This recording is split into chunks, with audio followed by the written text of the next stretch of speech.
Now, at least 7 people have been killed and several injured in an overnight Russian missile and drone attack in the Kyiv region.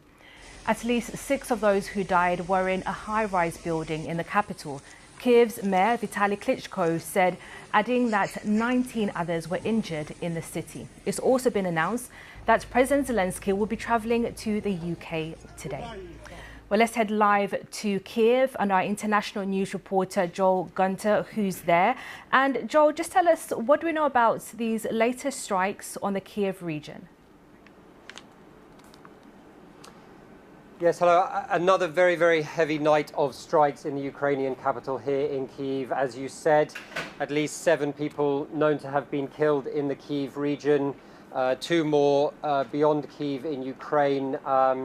A very significant attack, dozens more wounded. President Zelensky said this morning that more than 350 drones were launched by Russia into Ukraine and 16 missiles. So this was a big wave of attacks. It follows a pattern recently, an increase by Russia in sending these very large waves designed to overwhelm Ukrainian air defenses, sending thousands of people across the capital and beyond down to shelters for long hours through the night.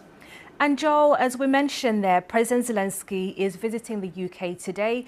He'll be holding talks with the Prime Minister, Sir Keir Starmer. This, of course, ahead of the NATO summit happening in The Hague. A lot of the international attention is focused on developments happening in the Middle East at the moment. But what is Ukraine hoping to come out of this summit in terms of its war with Russia?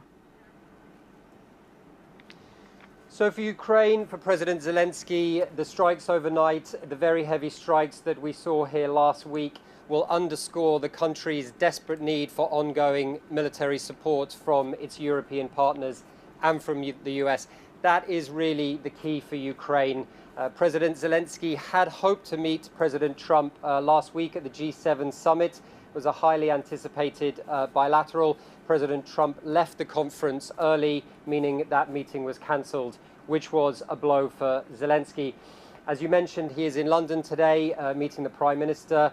Defence talks will be on the top of the agenda. The UK, a very important defence partner for Ukraine. And again, as you mentioned, the NATO summit upcoming. Now, we know that President Zelensky is attending. We know that President Trump is attending. What's not clear is whether the two plan to meet. What is clear is that Ukraine really needs ongoing US support for this war. Joel, thank you. That's the BBC's Joel Gunter in Kyiv there.